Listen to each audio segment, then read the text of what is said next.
straight out of a spy novel.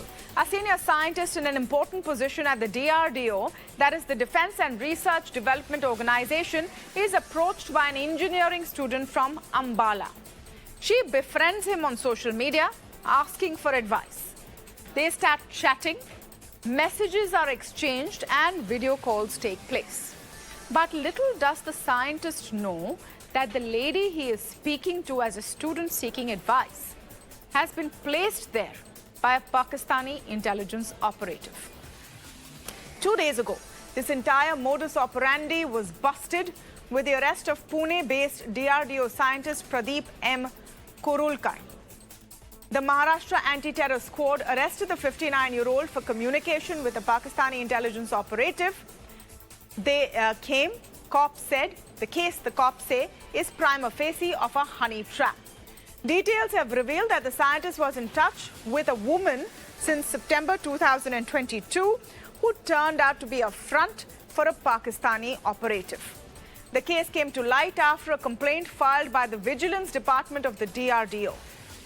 The man was first removed from his post 2 weeks ago and then arrested, booked under the Official Secrets Act for spying and wrongful communication.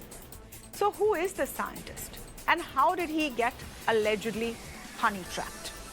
Kurulkar is director of the DRDO in Pune. He's a leading scientist as per his colleagues and has been working on important projects for the last 3 decades. He's been working on developing launchers, including for missiles. He's well regarded and has received recognition for his work. So what was the modus operandi? How did he get honey-trapped? From the information we have so far, a Pakistani operative ropes in a woman to befriend the scientist. She is posing as an engineering student when she reaches out to him. She says she's from Ambala and approaches him on social media on the pretext of research for her project. They both start talking on this social media platform, and gradually the conversations move to phone, voice notes, and even video calls. Photos are also shared. Now, the woman is supposed to meet the scientist in Delhi, but never does. Later on, she starts blackmailing him based on photographs that he has sent her. The scientist has sent personal photos clearly, and those are used to blackmail him. So what all does he share in the midst of this? He's ended up sharing the photograph of a missile, the location of a missile, and personal photos as well, which were later used for blackmail. Now, the question is, how did he fall into this trap? Is it so easy to trap a senior DRDO scientist? And really, right now, he's booked under the Official Secrets Act. How can such a thing be avoided? To speak on this and just understand how deep this modus operandi works, I'm joined today by Dr. V.N. Jha. He's a senior scientist and former joint director of the DRDO. I'm speaking with Pathikrit Payne. He's a security analyst. Colonel Dinny, who's a defense expert, and N.K. Sood, former RAW officer. Welcome to all of you, and thank you so much for speaking with us today on the India Development Debate. Dr. V.N. Jha, I want to come to you first. As a former joint director of DRDO and, of course, a senior scientist yourself, is this highly unusual, or are DRDO scientists targets of such schemes? Because after all, this is an agency which holds very, very important information and research. Well, to be frank, it is fairly unusual. Although the cases of espionage and the other sort of activity has been going on off and on, I'll say, because last year also somewhere in the June, we had a contract engineer trapped. Before that also in ITR Chandipur, there was a SSO who was trapped along with another friend of him. So it has been going on, but it has been at a lower level. You know, someone, scientific officer, SSO, or contract engineer, they don't really matter. What happens in the DRDO projects, I must tell you, I have been both as a member, as a project leader, as a project director, and then as a joint director. I have been there. I've served all the various hierarchy of the DRDO projects. What really happens, the project leader and the project director, these two are the key people. And above all is the director, because director has got access to entire informations. He has got the keys for the secret cupboard that he has in his lab, and he also has everything of the TCD, we call it technical coordination department, where all project reports, everything A to Z is stored. He has got the access to that. So if there is a director who is involved, it's a very serious thing. And this is come, as Mr. Karulkar, you have named, he had been the director of the particular department. So he has got access to a lot of things, and he himself has been in many of the projects, including some of the very sensitive missile projects. As long as the informations on those missiles, if it is safe, secure, I hope we have just brushed aside with a lot of damage that would have happened. But if it is being shared, then we are in deep trouble. In the DRDO, usually the project team is highly. No, one minute, sir. 1 minute, Dr. Jha, if I may come in. I'm still trying to understand how this would have happened. Okay, this Mr. Kurulkar, someone reached out to him and said, can you give me advice, etc. In what part of this conversation would he share a picture of a missile? Would that not raise a red flag? I'll tell you what happens. In the honey trapping, what really happens is you can have a very absurd sort of information sharing with the Pakistani. Now, in defense, any person having links, or that can be proved that have had some links with the nationals of Pakistani, that is a very, very damning thing. And anyone can be thereafter tail twisted, can be blackmailed. I can understand that if Karulkar has shared some information with that, or has some photograph along with that PIO, then he can be later on blackmailed. And many have got this fear that if I'm blackmailed, then I am going to be black sheep among the entire fraternity. So it is often that happens that once you are having a photograph or information sharing with any of the Pakistani spy net agencies, then you intend to succumb more and more. Now you are being increasingly you are being blackmailed, you are being threatened, and you share some information. So today, Kurulkar's profile usually will be there, which all projects he has worked. So if he is already in the black box of someone else, then the tail twisting or wrist twisting or blackmailing, getting the information from him will be more and more. And honey trap is such a thing that it is endless. Once you get into it, and then you really regret that how you got into it. There is hardly any way of coming out of it. So this happens. Yeah. I suspect that similar thing has happened, but at the level of the director of a lab getting trapped in such a things. It's highly unusual, it is highly damning, and it can have a very far-reaching repercussions. I mean, it happens. Even directors are human. But I would assume that for people in such huge positions and important positions, there would be enough intelligence training. NK Sood, let me understand from you. If someone is such a senior sort of a personnel who is privy to this kind of information, one assumes that there would be enough intelligence training for them to recognize signs of a honey trap. And in this day and age, such vulnerability still exists. It's quite shocking, isn't it? Yes, Mr. Sood, can you hear me? Yeah. Achha, this question is to me. You see, yes, actually, this is the kind of trend that is being used by most of the intelligence agencies. This is the trend that is being used by most of the intelligence agencies, CIA, KGB, and Pakistan's ISA. These are the three main agencies that use the honey trap, But the thing is that they had been targeting people, and the main problem with the society today is the social media. You go to Facebook, you go to other channels, Facebook, I think, is the most dangerous place from where they try to catch people and they target it. Pakistan has been using this technology for years, They had been telephone, previously they used to phone, they used to make thousands of calls all over India. In between, they used to make calls to some selected people, so that they are not trapped, or they are not tracked. Even our politicians, army people, and even people placed in very sensitive places, they are specially chosen and they are targeted. And Pakistan has been doing this. Of course, Pakistan is totally bankrupt. Pakistan is going to be demolished. No, they know that. But they are not prepared to leave their old habit, of targeting people. And the kind of issue that has come to our notice that a DRDO senior officer has been targeted.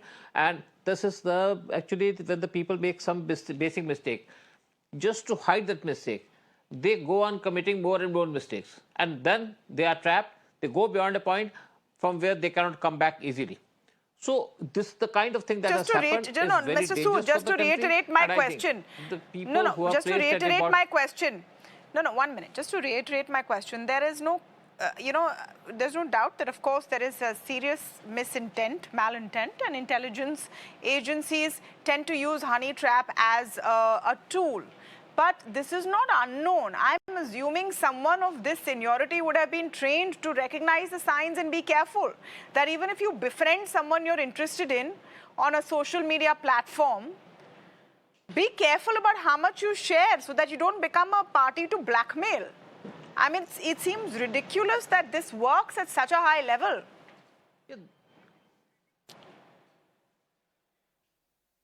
It's not the question of level, But once you commit a mistake, then you go on committing mistakes, That's the problem, And the social media is the most dangerous place that these days the agencies use, And the people get carried away.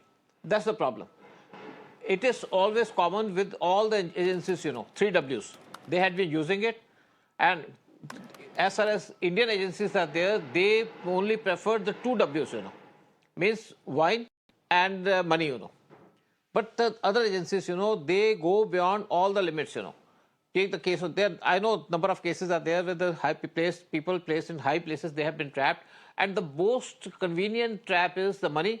Second, this kind of, honey trap, And it becomes very difficult for a person to come out of such kind of situation because he knows that once he has committed a mistake, he will be blackmailed.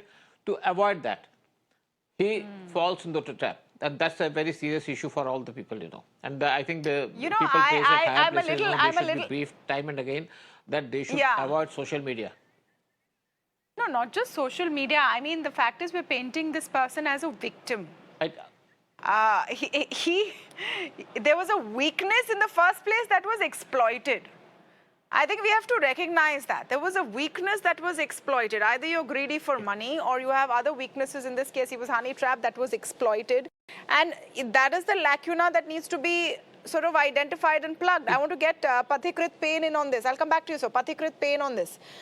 Isn't that the shocking part? I mean, you would expect adverse intelligence agencies to try and target your top people. The question is, how prepared are we? Well, that's the job of the intelligence agencies of any country. They are supposed to go off the limits and do exactly what they want to do.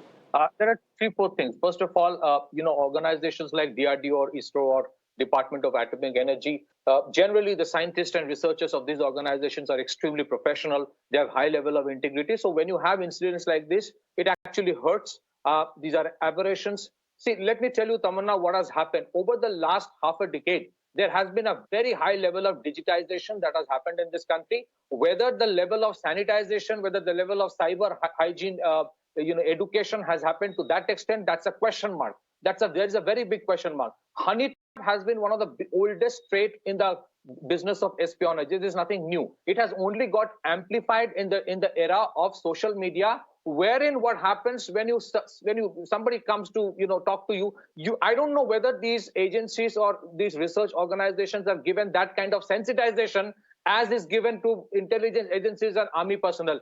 Let's not presume that these are only technical agencies and they will not be targeted. I am very sure the person who targeted this person knew what that person's profession is, and that's where the problem starts, because you start flaunting your credentials in front of somebody who is good looking, young, and then unfortunately there are virtual moments of intimacy that you are lured into, and you get into it, and then you suddenly realize, what have I done? And then it is a point of no return. So the question is, then you start doing things you may not intentionally do it, because but you are in a trap. Just for the sake of saving your own dignity, you are getting on more, you get sunk into this bottomless pit. The issue is this: how much of sensitization, how much of cyber hygiene are being taught and educated to the people? That's the question mark. Number two, there has to be a lot more to be done, and the senior citizens, people at the age of 50 plus, are far more vulnerable, because they are still not, they're very good in their own work. They still don't understand the cyber domain and what all can happen, in spite of knowing the technicalities. I think this is a problem. Now, the easiest way to sort out is two things. Number one, education, sensitization. Number two is what happens in banks and other places. You have a distributed architecture. What is a distributed architecture? Which means even a person at the level of the director would not have access to all the information. In spite of he being a director, he would require other people's help to get that information. Let me tell you, as India moves towards Atmanirbhar Bharat, a lot more indigenization would happen. These things would be targeted. These web targeted. And the objective of the government, of the agencies, to make sure that you are sensitized. Sensitization is the most important thing. And the person we are talking about, he was working in research and development establishment engineers. They work in mobility and counter mobility systems. In the last years, India has made tremendous strides in the realm of missile technology. It's only but obvious whether it is Pakistan or somebody else would do it. To presume that, oh, they use women, we don't use it, I think that makes no sense, because that's what agencies are supposed to do. You need to sensitize your people. I'm sorry, one thing. It just seems, so I have to say, it just seems so archaic and prehistoric. They use women, we don't use it. It's as if the very senior officials we're talking about are like kids in a candy store who can't, resist having a treat they're not supposed to. These are grown, mature, very intelligent people. Why should they be vulnerable to honey traps? Be realistic now. If someone's befriending you, be realistic about it. I'm sorry to say, but this is as much on the person who finds himself right now arrested. Because the other side, the enemy side, is going to try and ensnare you. Colonel Dinny, I want you to come in on this. The only way we can move forward, we can't keep wringing our hands that why was this plan made? We have to talk about why did this plan work? See, ma'am, I'll put it the other way around. One thing positive which I see about is that this issue has been brought to light. There is a counterintelligence which has found out that this has happened. This not happened because somebody voluntarily told them that this has happened. Somebody has found out that this has happened. So earlier also there was a young scientist, I think from BrahMos. He was caught again dealing with this honey trap. So what is the common thing is, like, this particular scientist also was given a lot of recognition for his work, and the young scientist of BrahMos, he was also caught. He was also young.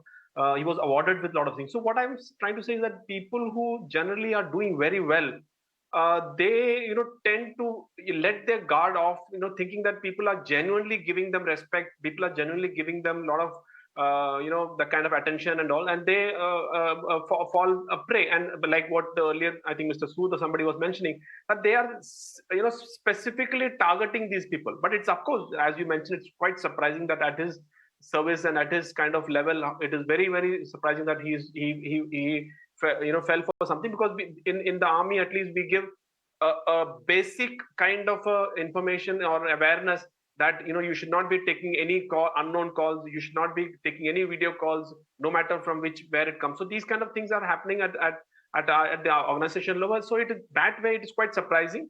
But having said that, I'm very sure that these things will happen. There will be targeted attacks continuing happening, especially on the scientists and all, because we have been doing some fantastic job as far as missiles and other things are concerned. So it goes to the individual and to the organization to how to overcome this. That there should be a constant awareness.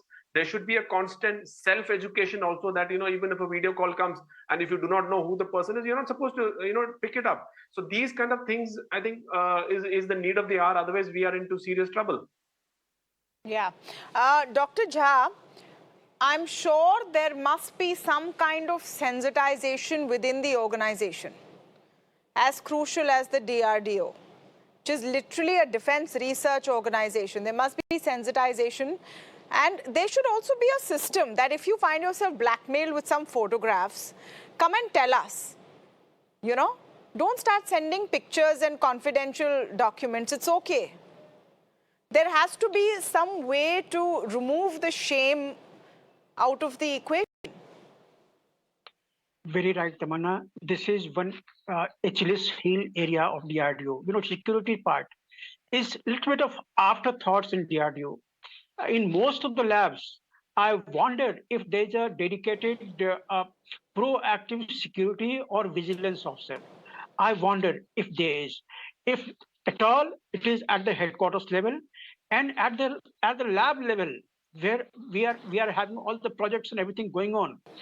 Usually these vigilance, these intelligence sort of thing is being given as a secondary duty to any one of us, or maybe someone who has got little knowledge of this. He has been assigned that secondary duty that, okay, you look after this, and hardly there is any proactive thought. It is a very sensitive area. You ask army, the army has got the recruitment or the commissioning of only those who have gone through the OLQs, officer-like qualities, and very high integrity are there among all these officers. I don't mean to say that there is a less of integrity in DRDO, but the scientists, when the selection is being made, all those areas where army or the defense services are looking into that OLQ, mostly most of our officers, most of our scientists, they are very high in the intelligence, they are very high on the knowledge, but as far as those OLQ domain remains, that is slightly unexplored. But having said that, again, I'll reconfirm, every project that I have done, every member of my team has been absolutely highly dedicated, and most of these, espionage is coming into the light. Hardly any one of the people are in the active projects. Even Director Kurulkar, he couldn't have been in any of the active projects. He couldn't have been the project leader. He couldn't have been the project director. He is the director of the establishment. That is how he has got the access. But frankly speaking, all these scientists, the project director and project leader, they are highly dedicated and they mean business. They are absolutely into the project science domain.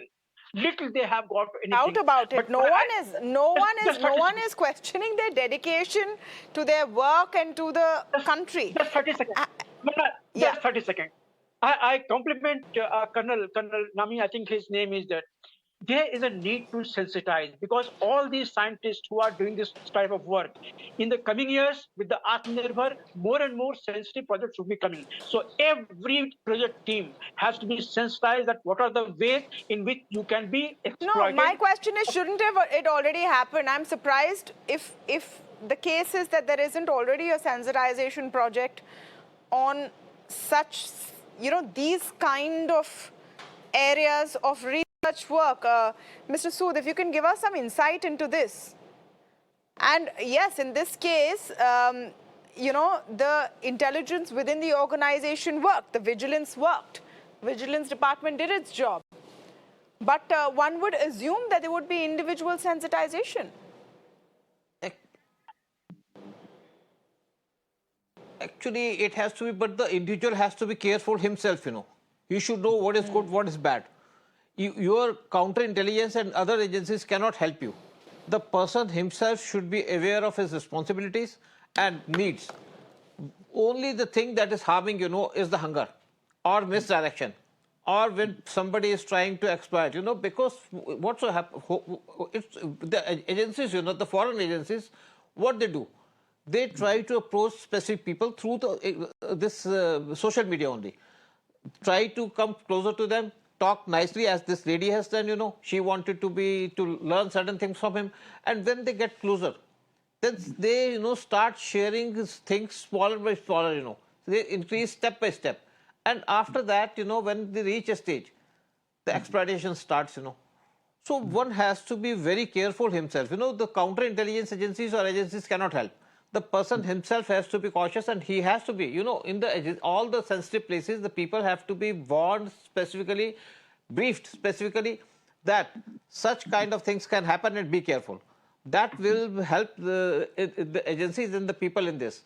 But, this is the kind of thing that is happening, and you cannot avoid it, that, our counterintelligence agencies or agencies, they cannot help it, The only thing that can help is the personal knowledge, personal approach of the person concerned, and they have to be strong mentally and physically to deal with such kind of things, If you show with somebody your technology, weaknesses, they are going to exploit that. No. So Honeytrap is one part of it. The fact is, with technology, it is very easy to corner someone. Any average individual also can be cornered with the use of technology.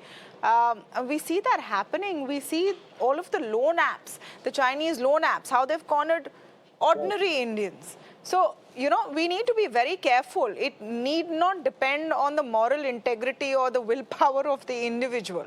Someone who has no intent of wrongdoing also can get completely snared with new technology in place. Yes, Pathikrit has a point, yes. Someone at 30 seconds. Number one, national security cannot be left to individuals, and we cannot presume to say that they can take care of it. There should be clear-cut standard operating procedures, and that is very important part. Second is the emotional vulnerability. All these individuals are very good in their work. They become victims of emotional vulnerability. Organizations need to take care of emotional vulnerability. Working in high level, what? It's not just about, I mentioned, it is not just about Honeytrap. It can be cyber attack as well. Are the organizations careful about to prevent cyber attacks? That is where, the dimensions are changing so frequently that a system which you put in place probably 2 years back might become redundant the next year. That is where it has to be taken on a different level. Whether it is being taken or not, I'm sure the intent of the government and the agencies are right, but it has to be at a very, very rapid pace, and it has to be kept in mind that seniors at 50 plus become emotionally vulnerable because research work is a lonely job. It is a arduous work. And when suddenly somebody comes and talks nicely to you, you tend to get carried away. That's why in this kind of a profession too, you require an army-like training in terms of how you control your emotions and you do not get carried away. This is where hybrid war comes in, and you have to be very careful that it is no more a conventional era of war of the previous times. It will be hybrid war where everybody can be a target and everybody can be used. So this is the dimension that we have to prepare. A lot of learnings, and I'm sure those learnings are being taken on board as we speak. After such a case has come to light, we'll wrap it here. But thank you so much to all of you for joining in today and helping us break down this very, very important story.